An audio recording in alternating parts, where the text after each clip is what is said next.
cette idée d'empire, il faut la travailler, il faut la repenser. Il y a un paradoxe dans l'idée d'empire, parce que c'est la question de la conquête.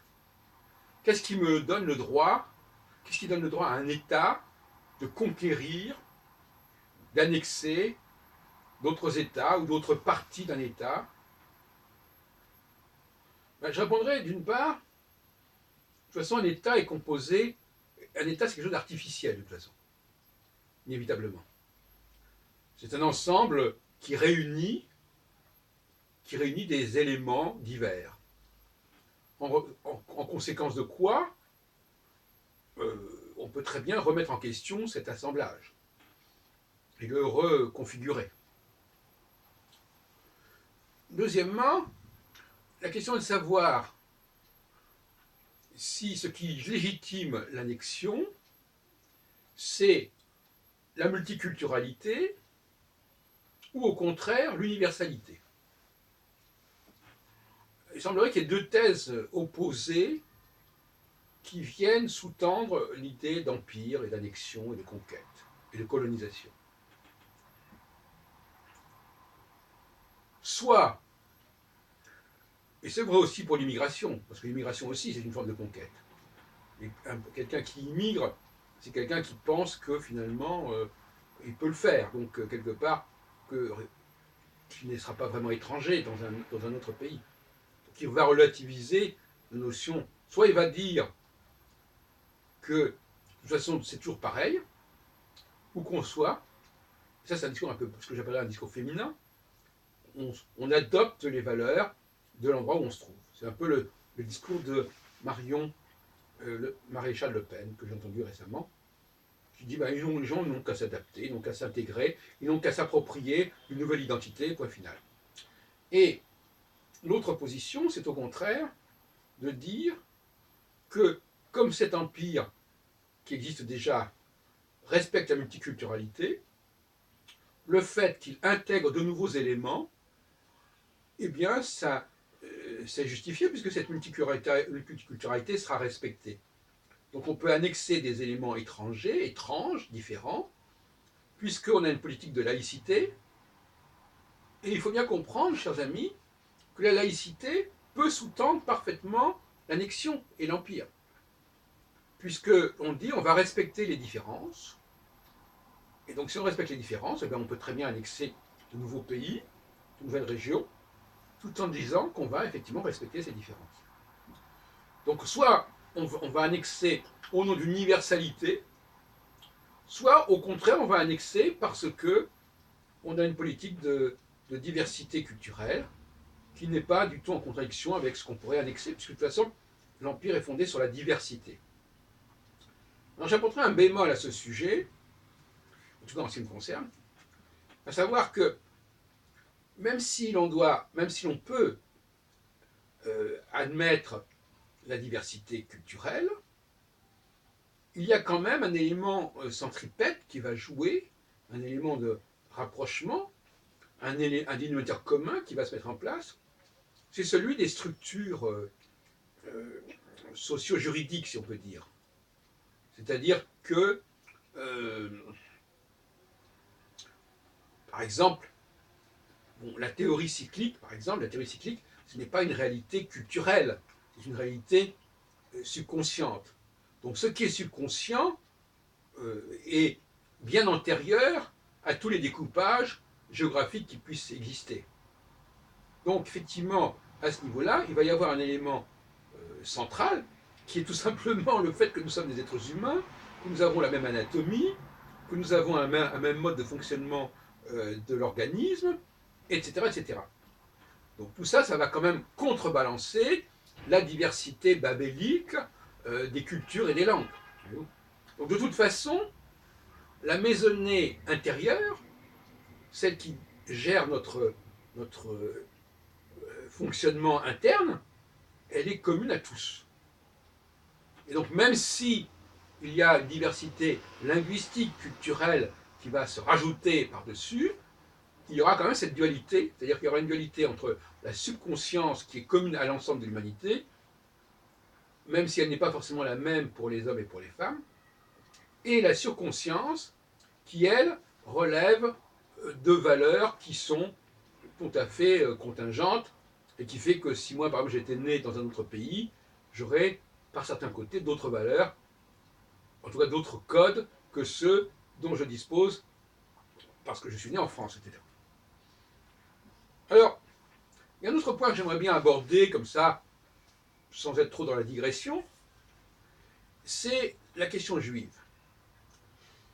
La question juive est assez complexe et moi-même j'ai tendance à m'y perdre un petit peu, je dois l'avouer.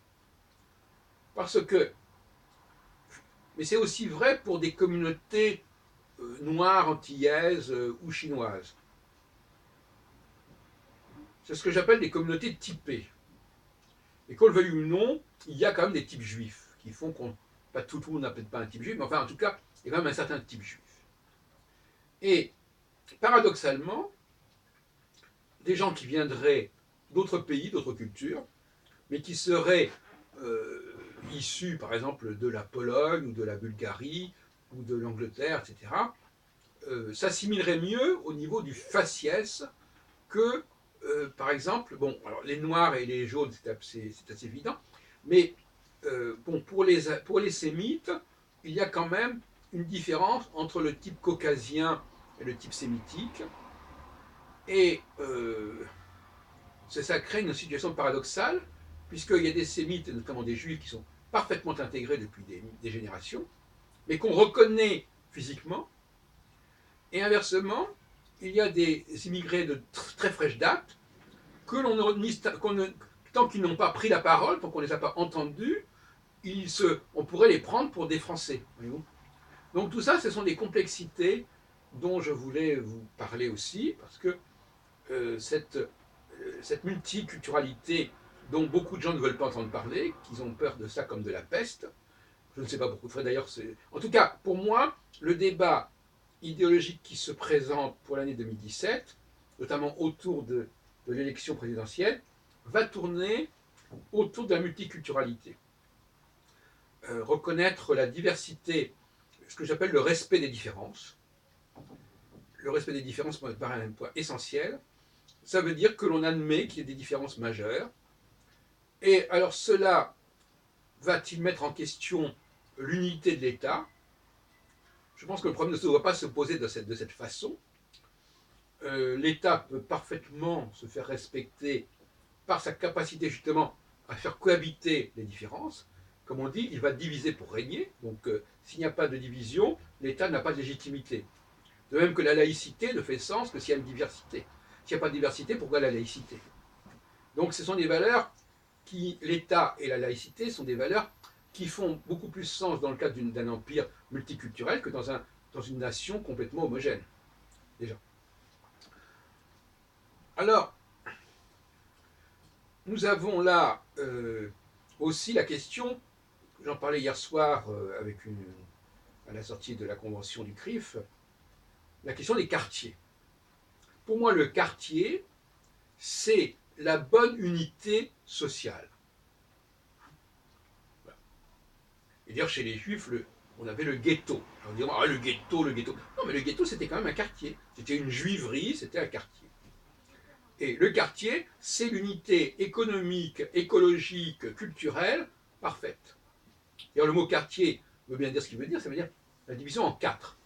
Donc on peut imaginer une ville divisée en 4 quartiers. Et il y a des tas de villes dans le monde qui ont gardé cette mémoire des quartiers spécifiques, le quartier juif, le quartier arménien, le quartier chrétien, le quartier, tout ce qu'on voudra. Le quartier est une unité qui n'est ni l'appartement individuel, ni une espèce de dortoir impersonnel, de brassage. Et la notion même de liberté, égalité, fraternité, c'est pour moi, ça concerne les quartiers, c'est-à-dire les relations entre des gens qui habitent dans des quartiers différents et qui donc vivent entre eux, ont leurs propres activités culturelles, ont leurs propres activités cultuelles et ont évidemment une vie en commun jusqu'à un certain point quand c'est nécessaire. Mais le quartier, c'est aussi ce que les écologistes appellent donc une économie de proximité, c'est-à-dire que le quartier doit essayer de vivre de façon autonome, il doit puiser dans ses propres ressources humaines, dans ses plus propres ressources de, même naturelles, si on veut, et c'est une unité économique, une unité culturelle, une unité cultuelle absolument fondamentale. Il faut réhabiliter la notion de quartier, tout comme la notion de quartier est le corollaire de la notion de multiculturalité. La multiculturalité exige qu'il y ait des quartiers spécifiques. Alors certains diront, ah oui, mais à ce moment-là, c'est l'apartheid, c'est le ghetto, etc. Il faut dédiaboliser ces expressions-là. La notion de quartier, c'est pas moi qui l'ai inventée. Il y a d'ailleurs à Paris des quartiers juifs, comme le Marais, par exemple la rue des Rosiers. Il y a des quartiers arabes, il y a des quartiers, etc. Ça me paraît tout à fait sain. Et ne pas penser la notion de quartier, c'est ne pas vouloir délibérément donner sa chance à la multiculturalité. On nous dit, oui, alors il y a des choses qu'on ne doit pas faire dans l'espace public. Ben, l'espace public du quartier, c'est un espace de quartier qui est beaucoup plus ouvert, beaucoup plus adapté à l'expression de la culture locale qu'un espace ouvert qui ne tiendrait pas compte des quartiers. Autrement dit, j'attache beaucoup d'importance à la notion d'appartenance. Nous devons, j'aime bien cette expression un peu triviale, qui se ressemble s'assemble, pour qu'il y ait une liberté d'expression des communautés. Je ne suis pas contre le communautarisme, même si le mot peut choquer. C'est communautarisme, il ne peut s'exprimer, il ne peut se mettre en place que par la notion de quartier. Donc voilà, j'ai résumé ma causerie, n'est-ce pas? L'empire, c'est la diversité des composantes, et le quartier, c'est la condition nécessaire de la multiculturalité.